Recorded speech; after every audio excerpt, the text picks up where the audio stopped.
Pengertian Pegadaian. Pegadaian merupakan badan usaha milik negara atau BUMN. Pegadaian bergerak di bidang jasa keuangan non-bank. Pegadaian juga berdiri pada tahun 1 Agustus 1901 yang bertujuan untuk meminjamkan dana kepada masyarakat secara cepat, aman, dan legal. Tujuan Pegadaian adalah meminjamkan dana kepada masyarakat dengan jaminan barang bergerak. Contohnya ada emas, barang elektronik, surat berharga, lalu kendaraan. Pegadaian juga menghindarkan masyarakat dari praktik rentenir, dan khususnya untuk masyarakat yang kesulitan dalam mengakses layanan perbankan. Assalamualaikum warahmatullahi wabarakatuh. Nama saya Salsa Biara Ayu dengan NPM 11224869. Di sini saya dari kelompok 5 ingin menjelaskan produk terbaik Pegadaian. Nah, salah satu produk terbaik Pegadaian itu yang saya peroleh itu ada 2, Gadai Emas dan tabungan emas. Apa sih Gadai Emas itu? Gadai Emas itu adalah layanan pinjaman emas di mana seseorang menjamin emas untuk memperoleh uang tunai. Dengan ketentuan emas tersebut dititipkan atau disimpan oleh pihak Pegadaian. Contohnya seperti emas batangan, emas perhiasan, dan lain-lain. Dan yang kedua ada tabungan emas. Tabungan emas itu adalah layanan dari Pegadaian memungkinkan nasabah menabung emas dalam satuan gram, bukan berupa uang dan dengan jumlah yang kecil dan bertahap. Biasanya itu kayak kita bisa berinvestasi di layanan aplikasi Pegadaian mulai dari 1 gram atau mulai dari Rp 10.000. Biasanya itu kita investasinya itu untuk investasi jangka panjang untuk kebutuhan yang akan menjamin jangka panjang yang jauh untuk kita kehidupan ke depan. Tetapi kalau Gadai Emas itu biasanya seseorang menggadaikan emas untuk kebutuhan yang mendadak. Jadi itulah penjelasan saya dari produk terbaik Pegadaian. Wassalamualaikum warahmatullahi wabarakatuh. Jadi saya di sini ingin menjelaskan tentang layanan Pegadaian selain gadai barang. Yang pertama itu ada kredit mikro. Kredit mikro itu adalah pinjaman dari Pegadaian yang ditunjukkan untuk usaha kecil atau UMKM. Nah, pinjaman ini tidak terlalu besar, bunganya ringan, dan waktu pembayarannya fleksibel. Layanan ini membantu pelaku usaha untuk menambahkan modal agar usahanya bisa terus berjalan dan berkembang. Nah, yang kedua ini adalah layanan syariah. Layanan syariah ini adalah layanan yang dijalankan sesuai dengan aturan Islam.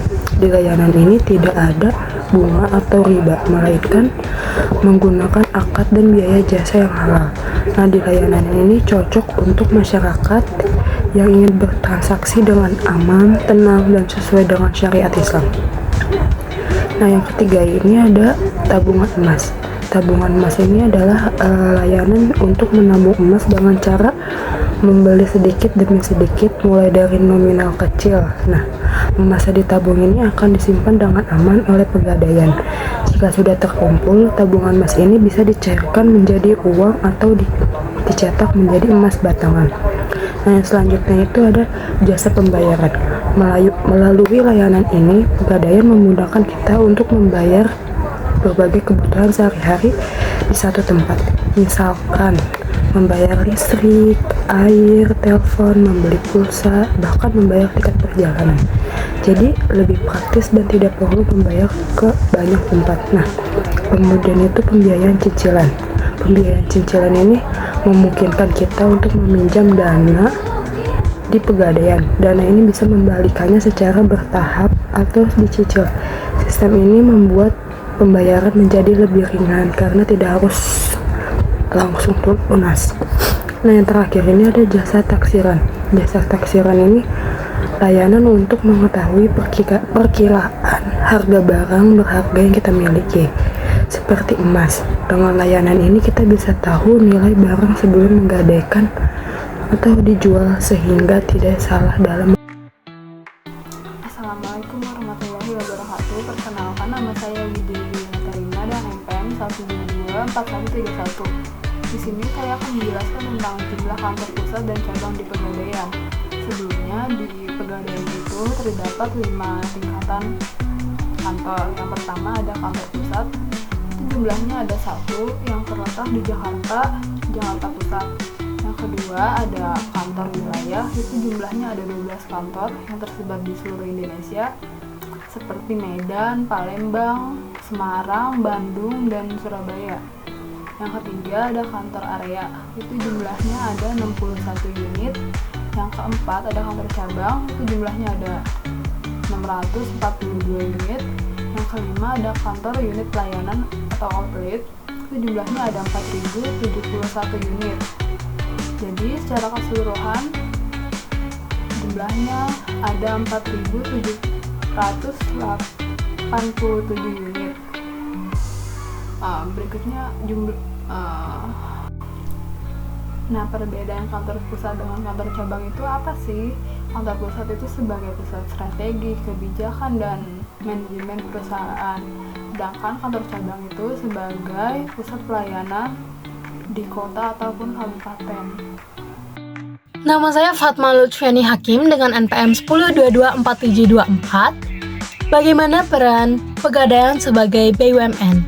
Tentunya sebagai badan usaha milik negara, Pegadaian tidak hanya berorientasi kepada keuntungan, tetapi juga tidak melupakan perilaku sebagai BUMN, terutama di fungsi sosialnya yang meningkatkan ekonomi negara. Beberapa perannya, yang pertama itu Pegadaian meningkatkan inklusi keuangan dengan cara memberikan pinjaman yang cepat, tanggap, dan juga ringkas, tidak berbelit-belit kepada masyarakat dari mulai menengah ke bawah dan juga pelaku-pelaku usaha ekonomi mikro. Dan yang kedua itu, Pegadaian melindungi masyarakat dari praktik rentenir dengan cara meminjamkan uang berbasis jaminan barang. Tentunya ini terlepas dari kasus-kasus yang bunganya itu tinggi banget. Nah, lalu yang ketiga ini program pemerintah di bidang ekonomi sebagai BUMN. Pegadaian itu ikut serta dalam penguatan UMKM, lalu meningkatkan literalitas keuangan serta pemerataan akses layanan keuangan hingga daerah-daerah yang belum ada bank, yang belum dijangkau oleh bank. Dan yang keempat ini, Pegadaian menjalankan prinsip tata kelola perusahaan yang baik atau biasa kita sebut sebagai good corporate governance, di mana Pegadaian menjaga transparansi, akuntabilitas, dan juga profesionalisme dalam setiap layanan. Nama saya Tiara Angela Sakina, NPM saya 12224065. Agar tetap eksis dan bisa bersaing di tengah ketatnya persaingan lembaga keuangan, Pegadaian terus melakukan berbagai strategi yang mengikuti perkembangan zaman. Salah satu strategi yang paling menonjol itu ada transformasi digital. Pegadaian mengembangkan aplikasi Pegadaian digital agar masyarakat dapat bertransaksi secara online.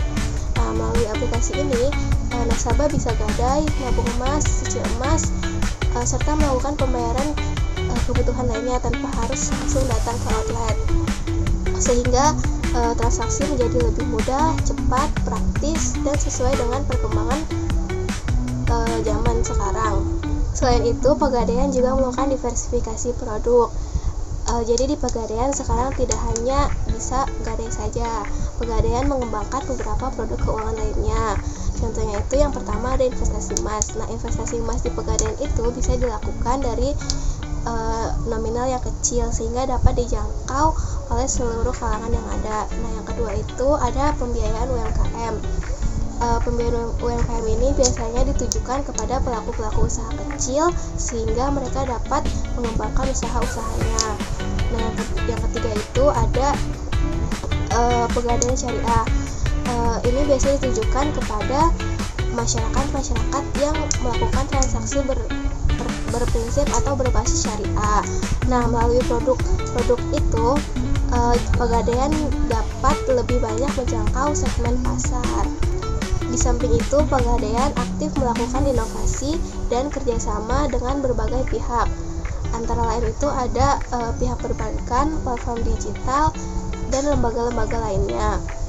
Nah, kerjasama ini bertujuan agar Pegadaian dapat menjangkau lebih luas layanannya serta mengembangkan kualitas layanannya. Dengan menggabungkan inovasi, digitalisasi, dan kepercayaan masyarakat yang sudah ada sejak lama, Pegadaian mampu tetap eksis dan bertahan melawan lembaga-lembaga dari BUMN yang ada.